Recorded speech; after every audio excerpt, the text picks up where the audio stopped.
s'arrêter sur cette solution trouvée en Saône-et-Loire pour lutter contre la pénurie de médecins en zone rurale. C'est inédit en France. Le département a choisi de salarier des généralistes. Voyons comment cela fonctionne et surtout quels sont les avantages pour le patient et pour le docteur. À Digoin, Florence Bouquilla et Julien Ababsa.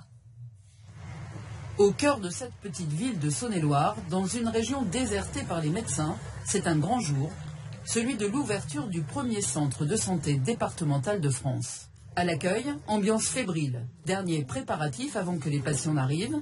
Le docteur Rollin, directrice médicale, vérifie que tout fonctionne. Donc avec les natures de soins, les complémentaires et du coup les tiers payants et les tiers payants obligatoires. C'est la première patiente du docteur Rollin. Dès l'annonce de l'ouverture du centre, la malade a pris rendez-vous. Moi, mon médecin est parti depuis le mois de décembre. Vous n'avez pas vu de médecin? Non. Et puis, c'est pas facile. Même quand on a des problèmes, ils ne veulent pas prendre. Vous avez une urgence. Voilà ce qu'on nous dit. Enfoui dans ce sac plastique, le précieux dossier médical de la patiente. Il sera numérisé par le centre de santé qui devient ainsi le référent de la malade pour la sécurité sociale. Donc le médecin traitant, c'est à mon nom, d'accord, mais après en sachant que quel que soit le médecin que vous voyez ici, il n'y a pas de souci au niveau du parcours de soins. Okay. Ce centre, voilà. C'est le département qui l'a créé. Allez, je reprends d'abord votre tension. En 6 mois seulement, car il y avait urgence. En 10 ans, l'agglomération de Digoin a perdu un quart de ses médecins. Il n'était plus que 3 pour 14 000 habitants.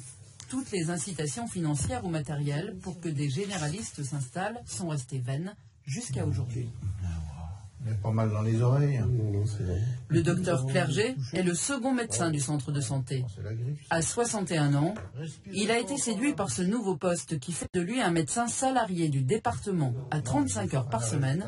Pour lui, c'est presque une nouvelle vie. J'ai 30 ans de médecine libérale dans un canton rural. On a quand même une charge de travail de plus de 60-70 heures. Les gardes, les week-ends, ça devient pesant. Il faut pouvoir aussi physiquement être capable d'assurer tout ça. Être salarié, c'est aussi pouvoir se délester de nombreuses tâches administratives. On se ressent sur la fonction de médecin généraliste. Un médecin généraliste, moi, ma génération, nous, on est formé à faire du diagnostic. Moi, remplir des petites cases, remplir de la statistique pour les caisses primaires d'assurance maladie, ben voilà, moi je suis là pour faire du diagnostic, pour soigner les gens. Le tout pour un salaire de 4 500 à 6 000 euros net par mois. De quoi attirer aussi des médecins en début de carrière. L'un d'entre eux doit arriver en septembre et cela réjouit les habitants. Ce sera pour la prochaine fois. Ah ben, contente. Comme on aurait été aux urgences et apparaît, et ils sont débordés, quoi. Donc, pour un état malade, bon, pourquoi aller encombrer les urgences alors qu'ils ont d'autres priorités?